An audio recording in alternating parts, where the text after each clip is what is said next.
শীতল ও তপ্ত অগ্নি উত্তাপে দগ্ধ হয়ে পরিশুদ্ধ হওয়া প্রেমিকের চূড়ান্ত লক্ষ্য।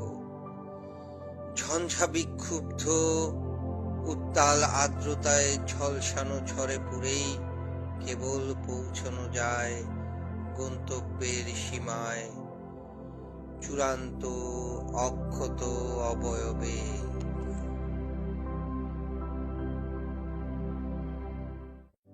শরীরের খোসাগুলি পুড়িয়ে ছাই উড়িয়ে দিয়ে বাতাসে জমাট ধাতব শুধু উজ্জ্বলতা ছড়ায়।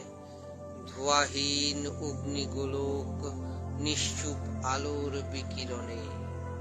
পতঙ্গ জানে শুধু আগুনের স্বাদ, লেলিহান শিখায় ঝাঁপ দিয়ে পচনের ফাঁদ থেকে মুক্ত হয়ে সে পায় মুক্তির স্বাদ।